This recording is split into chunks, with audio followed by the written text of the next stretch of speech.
जय हिंद एवरीवन। इस वीडियो में हम बात करेंगे जो अभी के टाइम जे.एंड.के के अंदर सबसे हाईलाइटेड टॉपिक चल रहा है, जो जनरल लाइन टीचर्स हैं उनकी वैकेंसी के बारे में। लाइक वो कब आएंगी, उनकी क्वालिफिकेशन क्या रहेगी, उनकी क्राइटेरिया क्या रहेगा और किस डिस्ट्रिक्ट में वो कितनी आए हैं। एक्चुअली अभी कोई भी ऑफिशियल अपडेट जेकेएसएसबी के द्वारा नहीं आया है।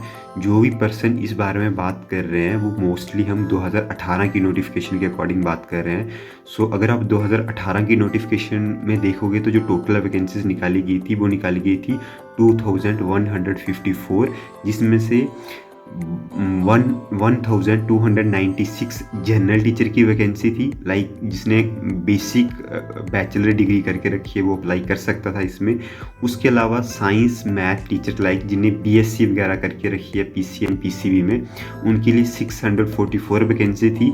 जबकि जो उर्दू के टीचर हैं उनके लिए स्पेसिफिक 2014 वैकेंसी थी। उसके अलावा अब बात करते हैं कि डिस्ट्रिक्ट वाइज कितनी कितनी पोस्ट आई थी 2018 के अंदर। अगर आप अनंतनाग की बात करोगे तो वहाँ पे 320 पोस्ट आई थी, जिसमें से जनरल टीचर की थी 192 पोस्ट, साइंस टीचर्स की थी 96 एंड उर्दू की 32। उसके बाद सेकंड जो थी वो थी बांदीपुरा की, जिसके अंदर टोटल 115 पोस्ट निकाली गई थी। इसमें से जनरल की थी 70 पोस्ट, जबकि साइंस की थी 34 और उर्दू की थी 11 पोस्ट। उसके बाद बारामूला के अंदर पोस्टें निकाली गई थी 264, जिसमें से जीटी की पोस्टें थी 159, साइंस टीचर की थी 179 एंड उर्दू की थी 26। उसके बाद बुड़गाम के अंदर निकाली गई थी 137, जिसमें से जनरल टीचर की थी 82, साइंस की थी 41 एंड उर्दू टीचर की थी 14। उसके बाद गंदरबाल के अंदर निकाली गई थी 89, 53 थी जनरल टीचर की, साइंस की थी 27, जबकि उर्दू की थी 9। उसके बाद अगर हम बात करें कुलगाम की, उसके अंदर जनरल की थी 53, साइंस की 26, जबकि उर्दू की थी 9 पोस्ट। उसके बाद कुपवाड़ा की बात करें वहाँ 38 पोस्ट निकाली गई थी, जबकि पुलवामा के अंदर 184, शोपियाँ के अंदर 75 पोस्ट निकाली गई थी, जिसमें आप देख सकते हो कि जनरल 46 हैं, साइंस की 22 हैं और उर्दू की 7 पोस्ट निकाली गई थी। उसके बाद श्रीनगर के अंदर 554 पोस्ट निकाली गई थी, सांबा के अंदर 107, उधमपुर के अंदर 120 और रियासी के अंदर 49 पोस्ट निकाली गई थी। जबकि राजौरी के अंदर 14 पोस्ट निकाली गई थी फॉर जीटी के लिए 9, साइंस के लिए 4 और उर्दू के लिए 1 पोस्ट। और अब बात करते हैं क्वालिफिकेशन एलिजिबिलिटी क्राइटेरिया की। अगर आपको इन पोस्ट के अंदर अप्लाई करना है तो आपके पास कौन सा क्राइटेरिया होना चाहिए था एज पर 2018।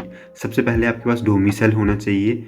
उसके बाद आपकी जो एज क्राइटेरिया है, जो जनरल मिनिमम आपकी 18 साल होनी चाहिए, और अगर आप जनरल कैटेगरी से हैं तो मैक्सिमम 40 ईयर्स। लेकिन अगर आप SC ST RB ELC जो OSC कैटेगरी है तो 43। अगर आप फिजिकली कोई इशू है तो आपको 42 ईयर थी। अगर आप एक्स सर्विसमैन हैं तब आपकी जो एज क्राइटेरिया है वो है 48 ईयर्स का। उसके बाद अब हम बात करते हैं कि अब बात करते हैं हम एजुकेशन क्वालिफिकेशन की कि 2018 के अंदर जो जेकेएसएसबी ने जनरल लाइन टीचर के लिए वैकेंसी निकाली थी उसमें क्वालिफिकेशन का क्या क्राइटेरिया रखा था। अगर जो मैक्सिमम मिनिमम जो बच्चा अप्लाई कर सकता है उसकी मिनिमम क्वालिफिकेशन होनी चाहिए, ग्रेजुएशन मांगी थी उन्होंने उस समय के अंदर कि जो भी बच्चा फॉर्म फिल कर रहा है मिनिमम वो ग्रेजुएट होना चाहिए। अगर आप पोस्ट जो 30% रिजर्व थी किसके लिए, साइंस और मैथ टीचर के लिए, जबकि 10% पोस्टें किसके लिए थी, उर्दू के टीचर के लिए थी। अब जनरल लाइन के अंदर कौन से बच्चे अप्लाई कर सकते हैं, जनरल टीचर्स के अंदर लाइक जो भी ग्रेजुएटेड है वो इसके लिए अप्लाई कर सकता है। लाइक जिसने मान लो कि बीटेक कुछ भी किया है, इंजीनियरिंग डिग्री है उनके पास, तो वो भी जनरल टीचर्स के लिए अप्लाई कर सकते थे। अगर हम बात करें साइंस और मैथ टीचर की, जिन भी बच्चों ने फिजिक्स केमिस्ट्री मैथ बॉटनी या जूलॉजी एज वन सब्जेक्ट मतलब सभी सेमेस्टर के अंदर पढ़ा था वो इसके लिए अप्लाई कर सकते थे उस समय के अकॉर्डिंग। और जिन भी बच्चों ने यहाँ स्पेसिफिक बताया गया था कि जिन बच्चों ने इंजीनियरिंग की है, अगर उन्हें फर्स्ट और सेकंड सेमेस्टर के अंदर like botany zoology physics chemistry math के अंदर कोई भी सब्जेक्ट पढ़ा है तो वो इसके लिए एलिजिबल नहीं है। और जो मैथ साइंस टीचर के लिए है मतलब रिक्वायर्ड है कि उनका जो एक सब्जेक्ट है इनमें से वो सभी सेमेस्टर के अंदर होना चाहिए, तभी वो जर्नल टीचर हैं, तभी वो साइंस और मैथ टीचर के लिए अप्लाई कर सकते हैं। अदरवाइज़ वो किसके लिए अप्लाई करेंगे? जर्नल टीचर्स के लिए। और अगर उन्होंने उर्दू के लिए क्या क्राइटेरिया रखा था कि कोई जो भी जिस स्टूडेंट ने उर्दू अपने सारे सेमेस्टर्स के अंदर एज अ वन सब्जेक्ट पढ़ के रखा है, वो उसके लिए अप्लाई कर सकते हैं।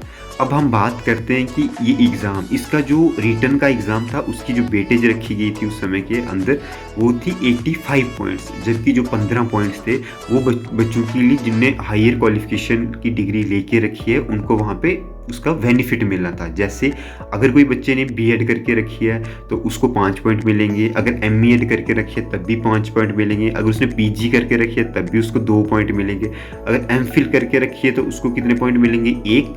अगर उसने पीएचडी और एमफिल दोनों करके रखे हैं तब उसको मिलेंगे 5 पॉइंट। तो जो उस समय के अंदर क्राइटेरिया था वो ये रखा गया था। अभी हम इसके बाद बात करते हैं कि इसके लिए ऑनलाइन एप्लीकेशन स्टार्ट कब हुई थी? 2018 के अंदर। उस समय के अंदर जो ऑनलाइन एप्लीकेशन थी वो स्टार्ट हुई थी, स्टार्टिंग डेट जो दी गई थी वो थी 28 दिसंबर को, मतलब 28 दिसंबर 2017 को ये एप्लीकेशन शुरू होनी थी। जो इसकी लास्ट डेट रखी गई थी वो रखी गई थी 21 जनवरी 2018 को। तो आप अप्रॉक्सीमेटली देख सकते हो कि 1 महीने का टाइम दिया गया था। और जो इसका रिटर्न की जो डेट थी वो थी मई या जून के अंदर, मतलब आप मान सकते हो कि 3-4 महीने का आपको टाइम दिया गया था। उसके बाद बात करते हैं हम इसकी एप्लीकेशन फ़ी की। तो उस समय जो इसकी एप्लीकेशन फ़ी थी जर्नल के लिए वो थी 400 रुपीज़, जबकि जो एससी या एसटी के बच्चे थे उनके लिए कितनी फ़ी रखी गई थी? 350 रुपीज़। लेकिन अभी के अकॉर्डिंग मुझे लगता है कि जेकेएसएसबी 600 और 500 के कॉम्बिनेशन को मोस्टली यूज़ करता है। अब हम बात करते हैं जो सिलेबस था जर्नल लाइन टीचर्स का, मतलब जो इसका रिटन होना था वो होना था 120 मार्क्स का, जिसमें से जो वर्बल एबिलिटी थी वो थी 15 मार्क्स की, एनालिटिकल एबिलिटी थी वो भी 15 मार्क्स की थी, जनरल अवेयरनेस 10 मार्क्स की, कंप्यूटर था 10 नंबर का, इन्वायरमेंट साइंस भी 10 नंबर का था, जियोग्राफी 15 का, हिस्ट्री 15 का, पॉलिटी भी 15 का, जबकि इकोनॉमिक्स भी 15 का। तो मतलब ये जो टोटल था ये आपका रिटर्न होना था 120 मार्क्स का, जिसको बाद में उन्होंने 85 पॉइंट के अंदर कैलकुलेट करना था। अब इसके बाद हम बात करते हैं जो स्पेसिफिक साइंस और मैथ के टीचर्स थे उनके लिए क्या क्राइटेरिया रखा गया था। उसके अंदर ये क्राइटेरिया रखा था कि जो वर्बल एबिलिटी सेम थी 15 नंबर की, एनालिटिकल एबिलिटी भी सेम थी 15 नंबर की, current affair general awareness 10 number की जो कि वो भी सेम थी, और कंप्यूटर भी सेम था, ईवीएस भी सेम थी। इनके अंदर जो एक्स्ट्रा इंक्लूड किया गया था फिजिक्स के 12 नंबर, केमिस्ट्री के भी 12 नंबर, बॉटनी के 12 और जोलॉजी के भी 12, जबकि जो जर्नल वाले टीचर हैं उसके अंदर जीएस के सब्जेक्ट जोड़ दिए गए थे, हिस्ट्री, पॉलिटी, इकोनॉमिक्स। अब हम बात करते हैं जो उर्दू के टीचर हैं उनका क्या सिलेबस था। देखो फर्स्टली जो 4.5 पॉइंट हैं वो सेम है, जो इसका सिलेबस है मोस्टली वो जर्नल टीचर के अकॉर्डिंग ही सेम है था, जो जिसमें ये था वर्बल एबिलिटी थी, एनालिटिकल एबिलिटी थी, जर्नल अवेयरनेस थी, कंप्यूटर था, इन्वायरमेंट साइंस थी, जियोग्राफी थी, हिस्ट्री थी, पॉलिटिकल साइंस था, इकोनॉमिक्स थी, और वर्बल एबिलिटी थी उर्दू के अंदर जो कि 30 मार्क्स की थी। यहाँ पे मेन डिफरेंस ये था कि 30 नंबर का आपका वर्बल एबिलिटी का टेस्ट था। सो इस जो 2018 की नोटिफिकेशन थी उसका मैंने आपको सारा डेटा इस वीडियो में बताया है। अगर आपको जो अच्छी लगी हो तो please share, like and subscribe. अगर इसके बारे में कोई न्यू अपडेट आता है तो I will definitely made video on it. So thank you so much.